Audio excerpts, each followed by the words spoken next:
तानिया मित्तल और अमाल मलिक जब से बिग बॉस से बाहर आए हैं, ये तो हम सब जानते हैं कि ये हमें एक साथ कभी भी नहीं नजर आए। हालांकि डेन्यूब की जो दुबई में पार्टी हुई थी उसमें ये दोनों एक स्टेज पर थे, बट दोनों ने एक साथ स्क्रीन शेयर नहीं की, यानी कि दोनों किसी भी वीडियो में हमें एक साथ नहीं नजर आए, क्योंकि ये दोनों कभी एक साथ आए ही नहीं वहां पर भी। और ये दोनों एक दूसरे से ना मिलने के बाद भी एक दूसरे के साथ सोशल मीडिया पर जुड़े ही रहते हैं, वो किसी ना किसी मुद्दे को लेकर हो, किसी ना किसी कंट्रोवर्सी को लेकर हो। तो चलिए अब अपनी इस वीडियो में मैं आपको बताती हूँ कि आखिर किस तरह अमाल और तानिया स्टोरी जो कि इंस्टाग्राम पे ये लोग लगाते हैं, स्टोरी खेल रहे हैं। सबसे पहले मैं आपको तानिया की ट्रोलिंग का एक वीडियो दिखाती हूँ, जो कि माँ हिना के लॉन्च इवेंट पर हुआ। तानिया की किस तरह इंसल्ट की गई।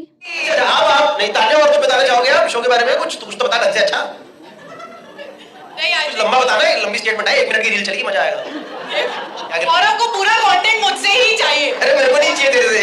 अरे अपने दोस्त क्योंकि वो खुद नहीं दे पा रहा है।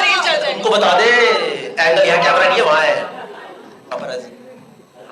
पापराजी हो गए। अब यहाँ देखिए, आप अमाल ने स्टोरी लगाई है कि कई सालों से कुछ लोग उनकी जिंदगी का, उनकी कहानी का हिस्सा नहीं रहे हैं, बट उनकी जो दुनिया है, यानी कि अमाल का जो वर्ल्ड है, उसकी जो कहानी लिखना स्टार्ट हुई वो उन्हीं के नाम से हुई। तो वहीं ये आप देखिए, ये तानिया मित्तल ने एक लंबा चौड़ा नोट लिखा है। इसमें तानिया मित्तल ने उस ट्रोलिंग की बात की है जो कि मैंने आपको वीडियो दिखाया अभी, इवेंट पर तानिया मित्तल को इंसल्ट किया गया। उसमें तानिया मित्तल ने, आप पढ़ लीजिए पूरा लंबा चौड़ा एक नोट। फिर ये सेकंड नोट भी तानिया मित्तल ने इसी मैटर पे लिखा है कि किस तरह उनके साथ इंटरव्यू में भी इंसल्ट वगैरह उनकी की गई। तो वहीं आपको बता दूं कि मैं माँ हिना सेट के लॉन्च इवेंट पर तो इंसल्ट हुई, एक इंटरव्यू के अंदर भी जब उनके साथ गुल्लू भी थे, गुल्लू ने भी तानिया के बारे में काफी कुछ कहा है। तो तानिया ने एक के बाद एक कई सारी स्टोरीज लगाई हैं उन्हें जवाब देने के लिए। तो वहीं किसी पोस्ट में तानिया ने लिखा है कि लोग जलते हैं उनसे। इसके बाद अब आप ये देखिए अमाल की स्टोरी। यहाँ पर अमाल ने लिखा है कि जो सीजन है वो ये नहीं है कि आप किसी के लिए अच्छे बने, किसी के लिए समझदार यानी कि अंडरस्टैंडिंग वाले बने। ये जो है सिर्फ ये है कि आपके लिए क्या बेहतर है, यानी कि यहाँ अमाल ने कहा है कि आपको दुनिया की नहीं सोचनी, अपने लिए क्या बेहतर है आपको वो सोचना है।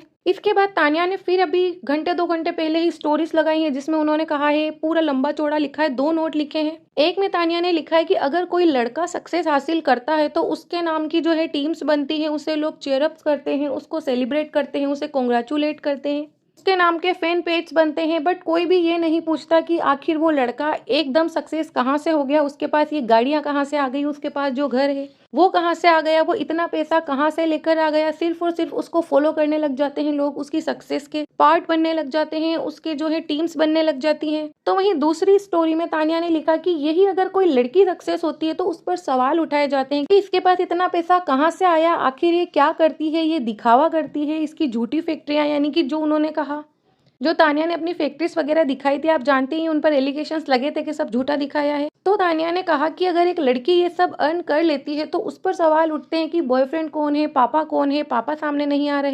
यानी कि यहाँ तानिया ने लिखा कि लड़की को कोई कॉन्ग्रेचुलेट नहीं करता, सब सिर्फ उसे नीचे खींचने में लगे रहते हैं। यानी कि जिस तरह तानिया को ट्रोल किया जा रहा है, हर जगह तानिया को इंसल्ट किया जाता है, इन सब पर अब तानिया का फाइनली गुस्सा फूटा है। तानिया ने एक के बाद एक स्टोरी लगाकर अपना गुस्सा निकाला है। तो ये वीडियो आपको कैसी लगी है कमेंट में जरूर बताना। तो वहीं आप तानिया की इन सारी ही बातों से कितना एग्री करते हैं ये भी कमेंट में बताना। और क्या सच में तानिया को इस तरह बार बार पोक करना सही है? हर जगह हर इवेंट पे तानिया का मजाक उड़ाया जाता है, तो ये किस हद तक, किस लिमिट तक सही है? 1 बार 2 बार, बट हर जगह तानिया के बारे में इस तरह की बातें की जाती है। तानिया ने ये भी कहा अपनी एक पोस्ट में कि मेरे इंटरव्यू के दौरान मुझसे ऐसे सवाल पूछे गए जिसका अगर मैं जवाब ना दूं, मैं चुप हो जाऊं तो वो इंटरव्यू वहीं बंद हो जाए, बट मैंने ऐसा नहीं किया। मैं उनके लेवल पर नहीं गई, मैंने हर एक चीज का, हर एक सवाल का, चाहे वो गलत तरीके से पूछा गया हो, ट्रोलिंग को लेकर हो, इंसल्ट वाला हो, बिल्कुल अच्छे से जवाब दिया। और यही अगर मैं उनके लेवल पर, यानी कि जो लोग उन्हें ट्रोल कर रहे थे इंटरव्यू में, चाहे फिर किसी इवेंट में, उनके लेवल पर आ जाए, तो अब आपकी राय कमेंट में जरूर बताकर जाना। आप कितना एग्री करते हैं तानिया की सारी बातों से, ये भी कमेंट में बताना। वीडियो लाइक करना, चैनल सब्सक्राइब करना।